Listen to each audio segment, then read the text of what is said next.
나와주셔서 고맙습니다. 네, 감사합니다. 네, 감사합니다. 네, 이어서 다음 소식도 전해드리도록 하겠습니다. 다음 소식은요, 우리 지역의 역사 인물을 소개해드릴까 하는데요.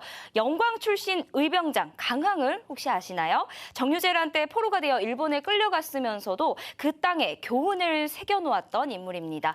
의병장 강항이 일본에 남긴 발자취를 저희가 따라가 봤습니다. 지금 함께 만나보시죠.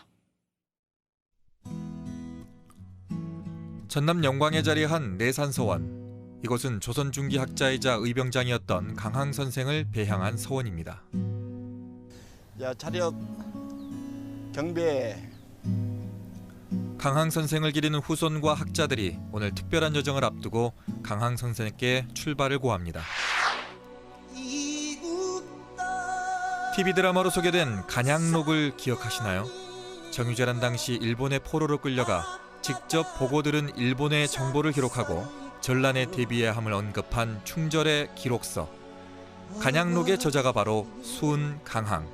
특히 일본의 성리학을 전파한 유학자로 추앙받고 있는 그가 일본에 남긴 발자취를 따라가 봅니다.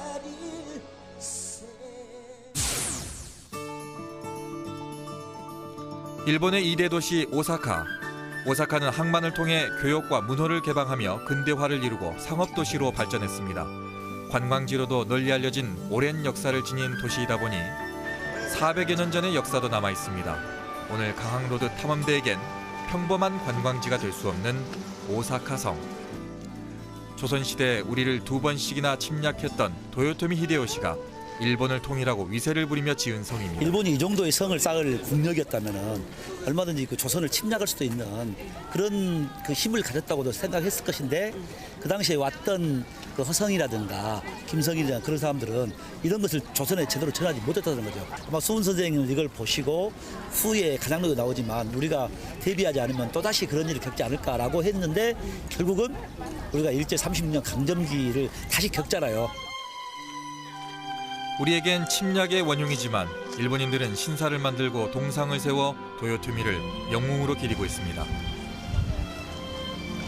오사카 성 안에 도요토미의 무기와 갑옷 등을 귀중하게 보관하고 있었고 도요토미가 통치하던 시기 조선 침략에 대한 표기도 빠지지 않았습니다. 그 도요토미가 일으킨 2번째 전쟁, 정유재란 때도 수많은 사람들이 일본으로 끌려왔고 의병장이었던 강항도 포로로 적국에서 고초를 겪습니다. 아마 강항의 그 마음은 그런 것이었을 거예요. 우리가 갖지 못한 것을 저기 갖고 있을 때 우리가 왜 이렇게 인치를 못해서 백성을 제대로 못 다스리고 정말 어떤 10만 양병설이라든지 이런 걸 잘 지켜내지 못해서 여기까지 오게 됐을까 하는 그런 한탄이 아니었을까 싶습니다. 포로라는 억압된 환경 속에서도 오사카 성을 위시한 적국의 정보를 수집해 조선 조정에 보내기까지 했던 강항의 애국 충정, 그 정신을 다시 한번 생각해 봅니다. 강항 선생의 그 어떤 포로로 끌려온 그 어떤 생생한 길을 걷는 것 같고 우리가 이걸 잘 활용해서 그야말로 제2의 강항이 나오고 또 어떤 민간 교류 차원의 뭔가 국익에 도움이 되는 그런 길이 열어졌으면 좋겠습니다. 오사카 성을 내려와 일본의 옛 수도 교토로 발걸음을 옮깁니다. 교토의 중심부에 위치한 도요토미의 신사. 그 신사 앞에 참으로 잔인한 역사의 현장이 자리하고 있는데요. 조선 사람을 죽여 코를 베어 보내면 감사장을 주고 그 코를 묻은 이른바 코무덤입니다. 일본은 처음에는요 역사적으로 이건 전혀 아니다라고 주장을 했는데 수은 강항 선생이 여기에 와서 죄를 모셨다라는 기록이 나옵니다. 그리고 그 축을 수은 선생께서 여기서 했던 겁니다. 예, 그래서 그 당시에 간양록에는 그 코의 숫자가 뭐 5만 개에서 10만 개 정도 된다라고 하는 기록이 나오고요. 일본은 그 스스로도 야만스러움에 부끄러워 차마 코무덤이라고 부르지 않고 귀무덤이라 불렀다는 역사의 현장. 당시 강항도 이 무덤에 와서 제를 올리며 얼마나 가슴이 아렸을까요? 이 무덤이 마음속에 한이 미치지 못했다. 강항은 울분을 삼키며 코무덤을 기록했을 것이고 간양록은 부인할 수 없는 역사의 진실을 전하고 있습니다. 일본이 이것이 수치수라서 영원히 감추려다가 강항 선생님의 간양록에 의해서 이것이 드러났다고 합니다. 그런 의미에서 우리 수훈 선생님의 참 공로가 더욱 크고 일본이 참 아무리 이 진실을 감추려 해도 감출 수 없는 것이 진실이 아닌가 다시 한번 느껴봅니다. 정유재란 때 강항이 포로로 끌려온 오즈시. 이 도시엔 그를 기리는 현창비가 있습니다. 그의 학식을 알아본 일본인들이 그를 스승으로 모시고 성리학을 배웠으니 일본에 유교를 전한 강항의 업적을 기리는 마음이겠죠.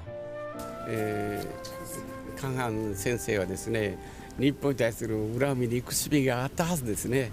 それででも藤原製菓が教えてくださいと言ったら、その姿に心が動くんですね。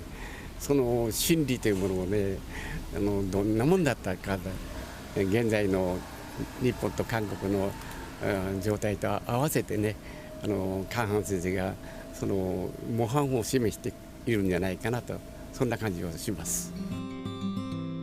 강항 선생이 전한 유교는 당시 무사 사회였던 일본을 문민 사회로 전환시키는 계기가 됐습니다.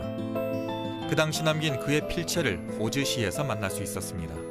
조칠종 나오 파소 조호자입니다. 나는 조한 바를 쫓친다 그런 뜻이고 변절하지 않겠다 그런 의미입니다. 유학자의 기계를 그대로 말씀하신 것입니다. 강항 선생이 암기해 필사한 주자학 관련 서적은 일본 내각문고에 보관돼 있고 글씨를 팔아 귀국 비용을 벌었을 만큼 필체가 유려합니다. 저도 서예를 조금 하는데 이런 글자는 보들 못한 것 같아요. 참 훌륭한 글씨인 것 같아요. 오주시에 있는 오랜 역사를 지닌 금산 출석사, 선생과 인연이 깊은 곳입니다. 강항은 이 절의 승려 카이케이와 필담으로 한시를 나누고 학문을 논하였습니다. 깊은 학식의 예우를 받던 강항은 출석사의 승려들을 통해 얻은 지리며 관제가 기록된 문헌들을 필사해 조선으로 보내기도 했습니다.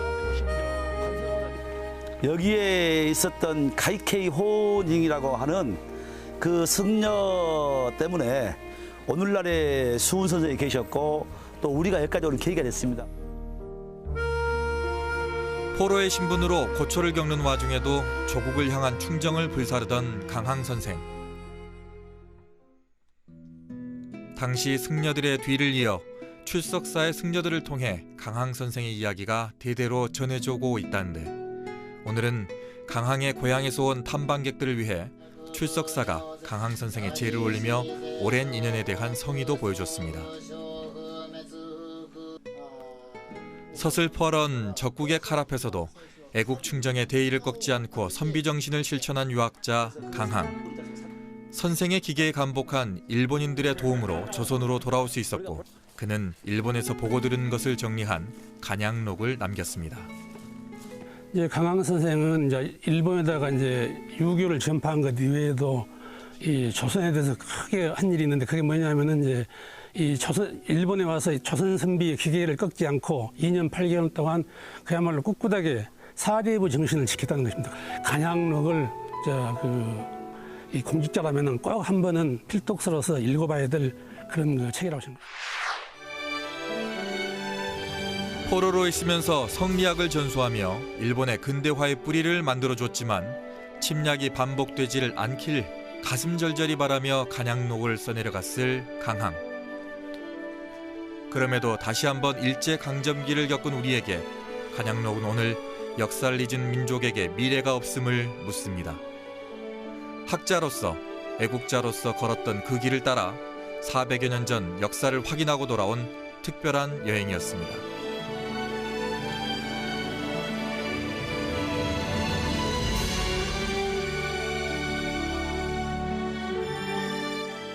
아주 의미 있는 영상 보셨습니다. 일본은 자꾸 역사를 지우려고 하지 않습니까? 네. 예, 그런데 우린 절대 역사를 잊어서는 안 될 것 같습니다.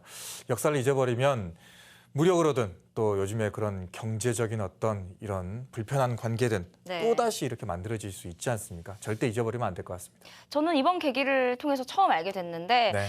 강항 선생의 뜻을 이어가기 위해서 그렇게 노력하고 끝까지 연구하고 계신 후손들도 정말 대단하다는 생각이 들었고요. 네. 지금 한일 관계가 굉장히 안 좋잖아요. 네. 이 상황에서 이런 영상을 보니까 굉장히 뿌듯한 마음도 들었던 것 같습니다. 그렇습니다. 자, 다음은 여름 보양식 소개해 드릴 텐데 아주 그냥